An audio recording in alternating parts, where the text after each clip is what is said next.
Ok, salut la team, j'espère que vous allez bien. Alors, ma précédente vidéo sur la machine à tester de l'huile a fait beaucoup de réactions, donc je suis très content déjà parce que il y a de très bonnes réactions, grosso modo, et tout le monde veut que je fasse ça. Donc je vais le faire, je vais créer cette machine, la monter, la construire, hein. Enfin, il y a deux trois éléments un peu plus, mais il y a deux trois éléments voilà, à commander et à assembler ensemble, grosso modo, pour donc vous faire une machine très visuelle si vous voulez, et pas avoir simplement à lire des chiffres à la con qui ne sont pas très explicites. Voilà. Alors, je vais venir plus précisément dans la machine. J'ai pris deux trois notes, excusez-moi, pour répondre donc à toutes les questions que j'ai vues dans les commentaires de la vidéo précédente. Je trouve que c'est plus cool. Même si j'ai répondu par écrit, j'aime bien voilà, faire une vidéo. Et puis comme ça, les nouveaux qui voient la vidéo ont directement les réponses. Déjà, si tu ne l'as pas fait, prends ton guide d'entretien et fiabilité dans le lien en bas dans la description. Il est tout à fait gratuit. Juste tu mets ton email, je te l'envoie par email dès que je reçois ton adresse email. Et boum, tu reçois ce PDF magnifique. Il y a quoi? Il y a 4-5 pages. À chaque fois, il y a une demi-page de texte. Voilà, il y a vraiment l'essentiel. Il y a 2-3 listings d'huile, de plaquettes de frein, de pneus, etc. que je conseille, que je préconise. Donc, en fonction de ton utilisation pour aller au travail, pour la conduite sportive occasionnelle ou même pour la conduite sportive H24 sur circuit, etc. Et les kits de frein aussi, je ne sais pas si je l'ai dit. Et voilà, tout simplement, c'est ce que j'ai appris et ce que j'aurais aimé qu'on me dise dès le début quand j'ai acheté ma voiture et mes voitures. Et voilà, pour savoir tout ça. C'est assez important et voilà, c'est un truc un peu en or. Donc je te le donne gratuit comme ça parce que bon, bientôt les 1000 abonnés. Donc voilà, je voulais vous faire un petit cadeau. Donc passons maintenant à la vidéo et aux commentaires. Alors, on me dit beaucoup, ouais, ça a déjà été fait, ça s'appelle un frictiomètre, la vidéo de Piotr Tester et tout. Il y a même un gars, Gaillard le bricoleur, je crois, un truc comme ça, qui reprend en fait la même machine et tout. Ouais, mais les gars, ça, donc son nom l'indique, c'est un frictiomètre. Ça mesure la friction, la l'usure en fait, globalement, enfin quelque chose près. Euh, L'idée de huile, c'est d'empêcher la friction. S'il y a de la friction, il y a usure. S'il y a de l'usure H24, votre moteur ne va pas durer longtemps. Vous voyez ce que je veux dire? Donc l'idée, c'est d'avoir le moins d'usure possible et de pas en fait. On le voit très bien en course sur les arbres à cam. Il y a des arbres à cam en quelques courses, sont rincés, ils sont trop usés, il n'y a plus assez de levée au niveau des soupapes, etc. En plus, ils ont une tolérance assez importante. Et en quelques courses, ils sont éclatés les arbres à cam. Voilà, donc ça dépend aussi des voitures. Il y a des arbres à cam qui sont plus méchants que d'autres au niveau de l'arbre à cam, mais aussi au niveau des poussoirs mécaniques, poussoirs hydrauliques. Voilà, est-ce qu'on a des culbuteurs ou pas?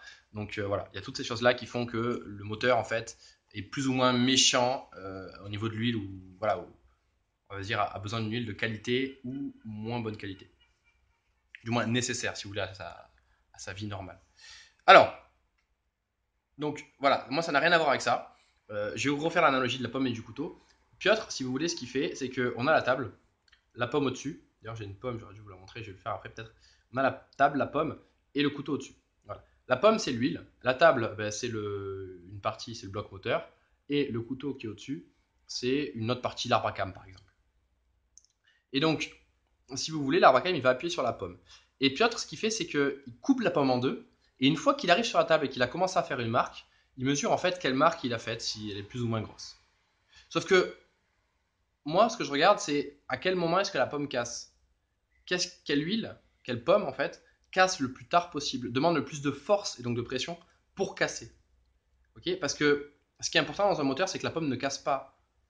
Si la pomme a cassé, c'est trop tard, j'ai envie de te dire. Si tu as une usure de 1 millimètre ou 10 millimètres, alors 10 millimètres c'est beaucoup plus, mais 1 millimètre c'est déjà beaucoup trop. Ok? 1 millimètre d'usure sur un moteur, ça commence à faire énorme. Après, ça dépend à quel endroit, tout ça, on va me dire, ouais, le moteur tournera quand même. Oui, c'est vrai.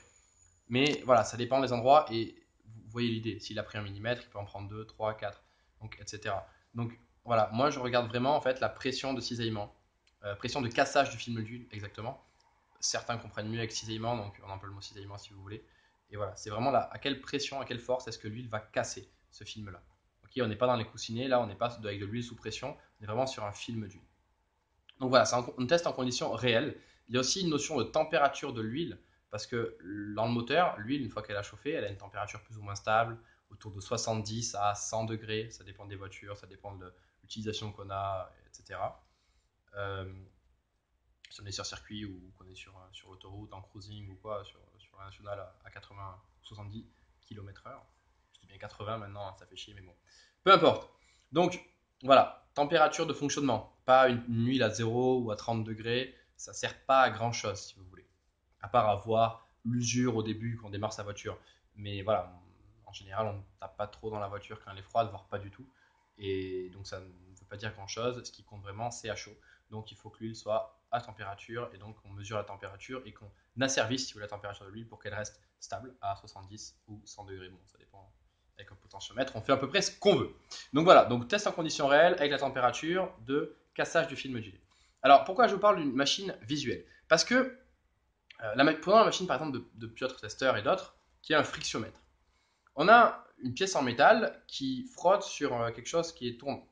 Okay, et après, le mec il fait quoi? Il enlève la petite pièce et il mesure la taille de la fente. Ou la taille, pas de la fente, mais voilà, de l'usure. Il mesure l'usure, ce qui a été usé. L'enlèvement de matière. Je trouve pas ça très visuel.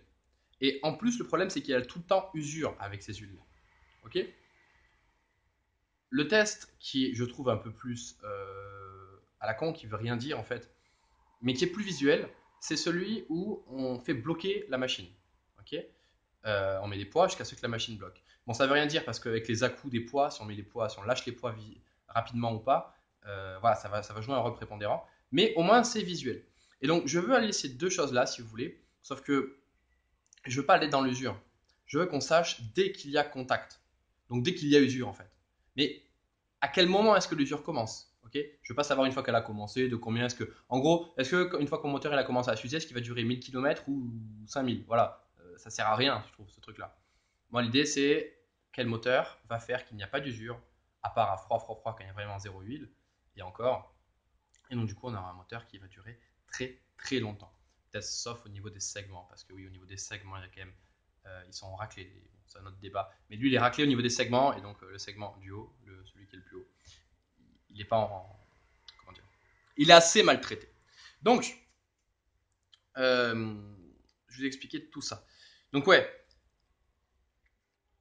j'espère que vous voyez la différence entre ces deux choses-là. Et donc, on va voir, si vous voulez, visuellement, on n'aura pas juste une valeur, on va vraiment voir quelque chose, une lumière qui s'allume, euh, quelque chose qui s'écrase au niveau de cette machine. Et vous verrez de suite, entre guillemets de loin, vous voyez de suite quand l'huile cède, en fait. Voilà. Quand les deux pièces rentrent en contact. Vous allez voir instantanément. Ça va faire une grosse marque. Et on va voir ouais, au quart de seconde. Après, c'est pas le temps qui fait les choses, hein. C'est vraiment la force, donc la pression appliquée.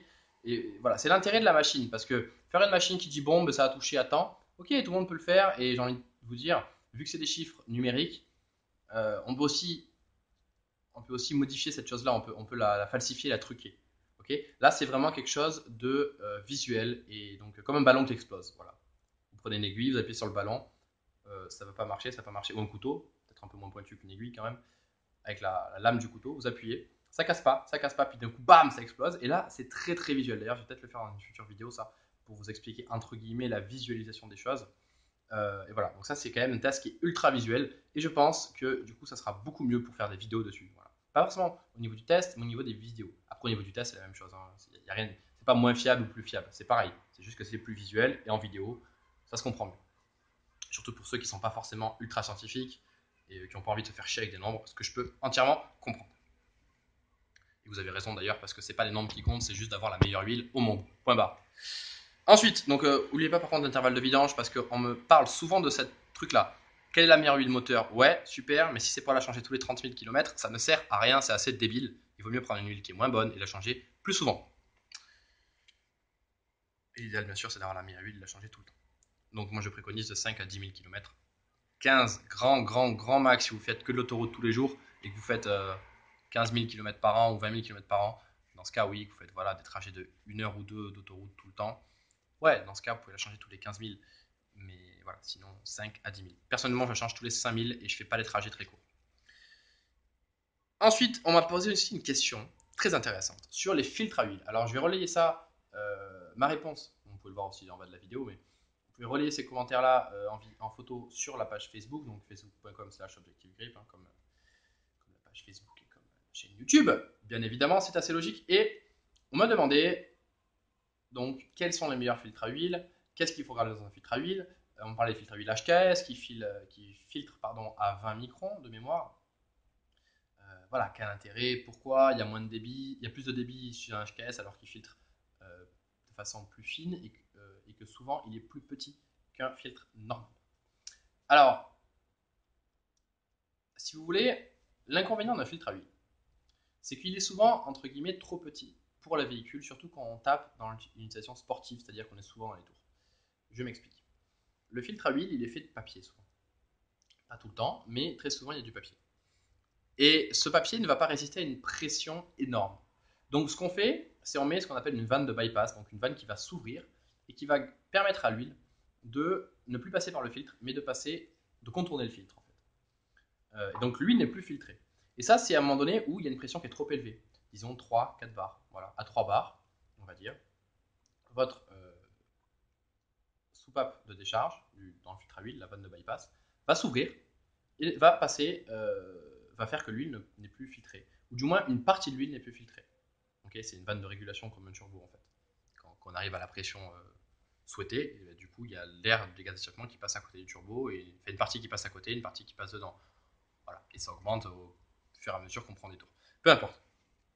Donc il y a cette vanne là. Le problème de cette soupape, c'est que souvent elle est posée à des endroits différents. Alors déjà un bon filtre, ça va être une soupape qui va s'ouvrir plus tard qu'un mauvais filtre, bien sûr. Mais surtout, la position, l'emplacement. C'est-à-dire qu'il y a des vannes qui vont être placées à la fin du filtre à huile. C'est-à-dire que l'huile va arriver, va se charger en saleté, en éléments filtrés en fait, donc en dépôts, en déchets. Et une fois que cette huile est chargée, elle est censée passer dans le filtre à huile et être filtrée. Ok, normal. Le problème, c'est que là, la soupape s'ouvre. Mais elle ouvre et elle fait sortir l'huile qui est chargée en merde. Et c'est ça le gros problème. Là où il y a un bon filtre à huile, c'est quand la soupape est au début du filtre et que du coup l'huile n'est plus chargée en merde quand elle sort par la soupape. Mais en fait, c'est de l'huile qui revient du moteur et qui est pas spécialement et qui va pas, on va dire, nettoyer le filtre à huile. Parce qu'en gros, ce qu'elle fait, votre huile, c'est elle arrive, elle nettoie le filtre à huile et normalement, elle devrait être filtrée. Donc après, elle se nettoyer elle-même. Donc il n'y a pas de souci. Mais là, elle nettoie le filtre à huile et hop, elle envoie tout dans le moteur. En gros, elle nettoie le filtre à huile en envoyant toutes les merdes dans le moteur, tous les déchets. C'est super, bravo. Alors que si on a la vanne au début, l'huile arrive, elle revient du moteur, elle est globalement propre, elle a fait un cycle, et hop, elle est renvoyée dans le moteur, ou une partie en tout cas est renvoyée dans le moteur.